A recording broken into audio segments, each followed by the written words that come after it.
Hello दोस्तों, आज की ब्रेकिंग न्यूज, बड़ी खबरें, मुख्य समाचार और ताजा तरीन हेडलाइंस के साथ मैं गोपाल मिश्रा हाजिर हूं लेकर आज का अखबार सुन लिया समझो पढ़ लिया।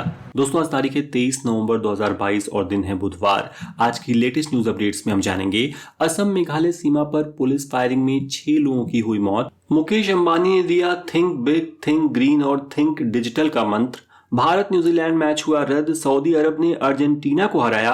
कंतारा ने दुनिया भर में किया 400 करोड़ रुपए बिजनेस का आंकड़ा पार। और ऐसी तमाम बड़ी खबरों पर डालेंगे नजर। तो चलिए फटाफट शुरुआत करते हैं आज के रोचक तथ्य के साथ।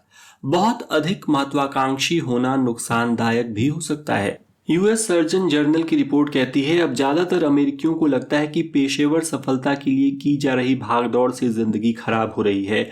कोरोना महामारी के बाद लोगों में काम के प्रति सोच बदली है, इसलिए कोई बड़ा लक्ष्य तय करके उसके पीछे भागते जाने और अपने परिवार को भी भुला देने से बेहतर है कि जीवन के छोटे छोटे लक्ष्य तय करें और उन्हें हासिल करने का सुख महसूस करें।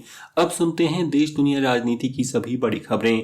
असम मेघालय सीमा पर मंगलवार सुबह पुलिस फायरिंग में 6 लोगों की मौत हो गई। मरने वालों में एक असम का फॉरेस्ट गार्ड भी शामिल है। बताया जा रहा है कि सीमा से सटे जंगल से कुछ लोग ट्रक से तस्करी करके लकड़ी ले जा रहे थे। असम पुलिस और फॉरेस्ट विभाग ने उन्हें पश्चिम जयंतिया हिल्स में मुकरोह में रोका तो फायरिंग शुरू हो गई। इस घटना में मरने वाले 5 लोग मेघालय के हैं। वीडियो वायरल होने के कारण खबर फैलते ही मेघालय के 7 जिलों में हिंसा भड़क गई। इसके बाद मुख्यमंत्री कॉनराड संगमा ने आदेश दिया कि 48 घंटे तक इन जगहों पर इंटरनेट बंद किया जाए। बता दें कि असम मेघालय के बीच सीमा विवाद 50 साल से भी अधिक पुराना है। दोस्तों, आज का अखबार को अधिक से अधिक लोगों तक पहुंचाने में कृपया मेरी मदद करें और इस पॉडकास्ट को अपने व्हाट्सएप ग्रुप्स व अन्य सोशल मीडिया प्लेटफॉर्म्स पर जरूर शेयर करें। साथ ही यदि आपने अभी तक इस चैनल को सब्सक्राइब नहीं किया है तो आज का अखबार को फौरन सब्सक्राइब कर बेल आइकन पर टैप कर दें। तो चलिए बढ़ते हैं अगली खबर की तरफ। प्रधानमंत्री नरेंद्र मोदी ने मंगलवार को रोजगार मेला के तहत 71,000 युवाओं को अपॉइंटमेंट लेटर बांटे। मोदी कार्यक्रम में वीडियो कॉन्फ्रेंसिंग के जरिए शामिल हुए। कार्यक्रम में कई केंद्रीय मंत्री अलग अलग राज्यों से जुड़े। श्रद्धा मर्डर केस में आरोपी आफ्ताब की पुलिस रिमांड 4 दिन बढ़ा दी गई है। मीडिया रिपोर्ट्स के अनुसार कोर्ट में पहली बार जज के सामने आफ्ताब ने अपना गुनाह कबूल किया। कहा, जो किया गुस्से में किया। इस बीच आफ्ताब का पॉलीग्राफी टेस्ट शुरू हो गया है। यह टेस्ट सच जानने के लिए किया जाता है। पीएम मोदी की जान को खतरा है। सूत्रों से मिली जानकारी के मुताबिक मुंबई पुलिस को एक व्हाट्सएप मैसेज मिला है जिसमें कहा गया है कि भगोड़े आतंकी दाऊद इब्राहिम ने पीएम को मारने की साजिश रची है। राजीव गांधी हत्याकांड में रिहा हुई आरोपी नलिनी ने अपना घर छोड़ दिया है। नलिनी किसी भी भारतीय जेल में सबसे ज्यादा समय तक रहने वाली महिला कैदी हैं और एक बार फिर अंडरग्राउंड हो गई हैं। उत्तरी कमांड के प्रमुख लेफ्टिनेंट जनरल उपेंद्र द्विवेदी ने कल कहा कि भारत सरकार जब आदेश देगी सेना पीओके पर कार्रवाई करने के लिए तैयार है। उन्होंने यह भी बताया कि भारत में घुसपैठ के लिए पाकिस्तानी लॉन्च पैड पर करीब 160 आतंकी मौजूद हैं। हम उनके मंसूबे कामयाब नहीं होने देंगे। उधर जम्मू कश्मीर में घुसपैठ कर रहे एक पाकिस्तानी आतंकी को बीएसएफ ने मार गिराया है। दिल्ली की सत्ताधारी आम आदमी पार्टी के विधायक गुलाब सिंह यादव के साथ सोमवार रात को कार्यकर्ताओं ने मारपीट की। इसका एक वीडियो वायरल हो रहा है। इसमें देखा जा सकता है कि विधायक खुद को बचाने के लिए भाग रहे हैं। विवाद की वजह का पता नहीं चल पाया है। केरल के एर्नाकुलम जिले के पट्टीमेटम में टीचर ने अपनी 11वीं क्लास की स्टूडेंट से रेप किया। टीचर और स्टूडेंट कोच्चि में यूथ फेस्ट में भाग लेने गए थे। स्कूटर से घर छोड़ने के बहाने रेप किया गया। टीचर को गिरफ्तार कर लिया गया है।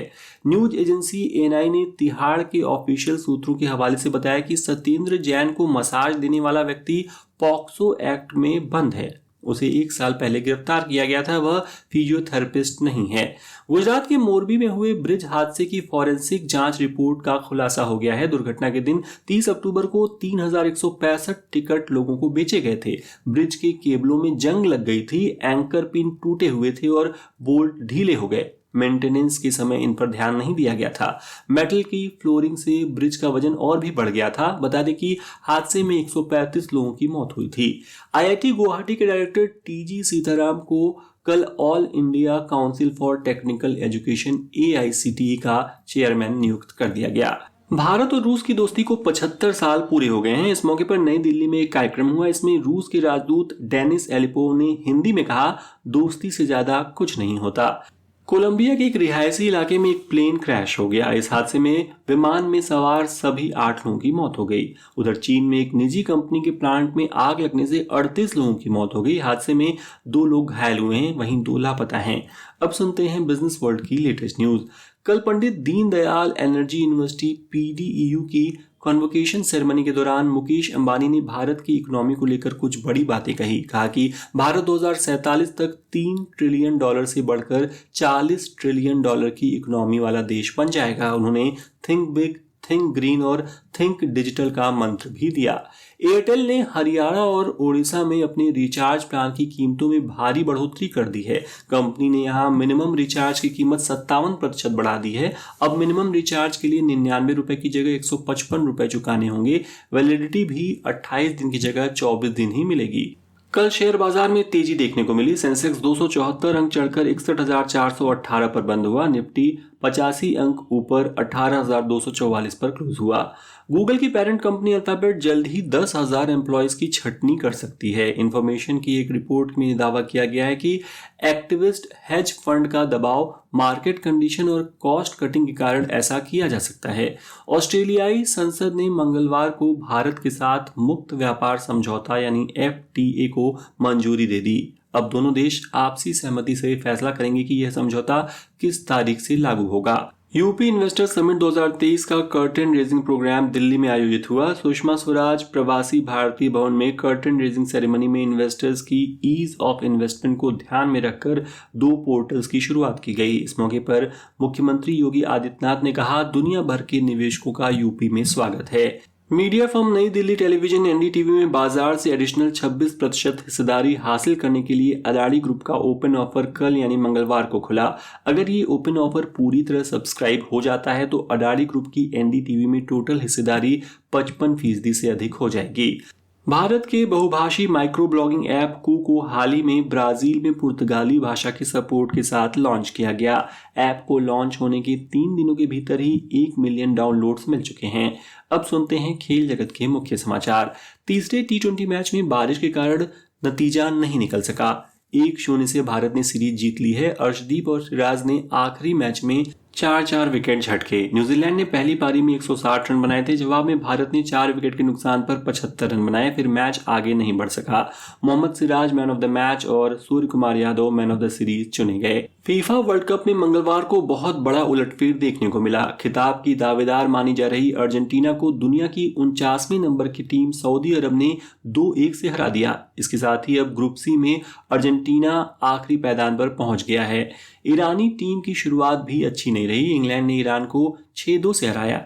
ईरानी टीम ने अनोखा विरोध प्रदर्शन भी किया। सभी खिलाड़ी राष्ट्रगान के दौरान मौन रहे। खिलाड़ी अपने देश में सख्त इस्लामिक ड्रेस कोड का विरोध कर रहे थे। वहीं ट्यूनीशिया और डेनमार्क तथा USA और वेल्स के बीच मैच ड्रॉ रहा, जबकि नीदरलैंड ने रोमांचक मुकाबले में सेनेगल को 2-0 से हरा दिया।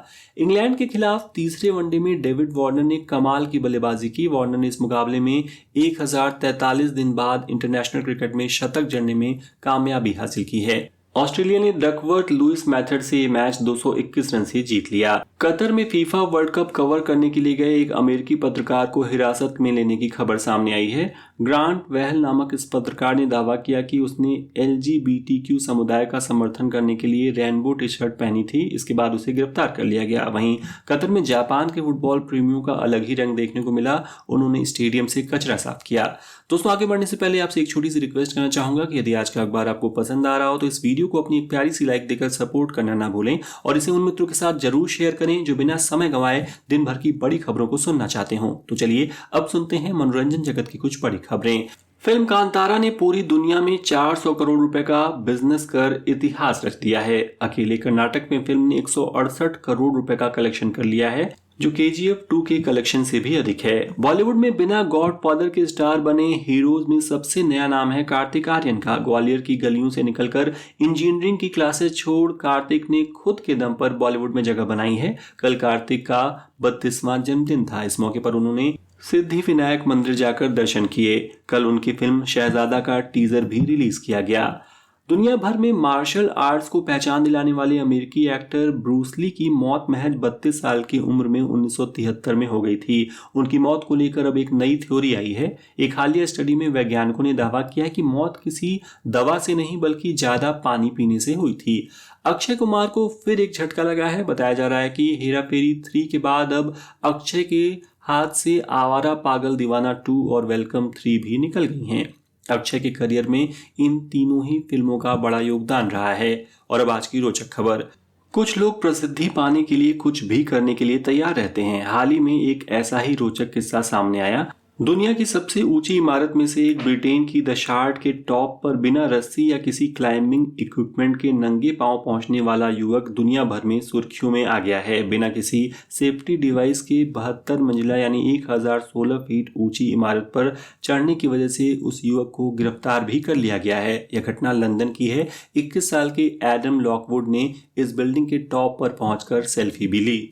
तो दोस्तों, ये हो गई आज के प्रमुख समाचार पत्रों में छपी ताजा तरीन खबरें। अब समय है कल पूछे गए प्रश्न का उत्तर देने का। कल मैंने पूछा था LGBT+ कम्युनिटी का सिंबल क्या है, पिंक, रेनबो या ऑरेंज बैंड। सही जवाब है रेनबो बैंड। जिन्होंने भी सही उत्तर दिया उन्हें बधाई। और अब आज का सवाल है कि हाल ही में किस देश के साथ भारत की दोस्ती को 75 साल पूरे हो गए हैं। ए अमेरिका, बी जापान या सी रशिया। कृपया कमेंट के माध्यम से अपना उत्तर जरूर दें। आज का अखबार अंत तक सुनने के लिए आपका बहुत बहुत धन्यवाद। And once again I request you to please subscribe our channel and share this podcast with your friends। तो कल फिर होगी मुलाकात, क्योंकि हर दिन हर बार लेकर आता हूं मैं आज का अखबार। तब तक के लिए नमस्कार।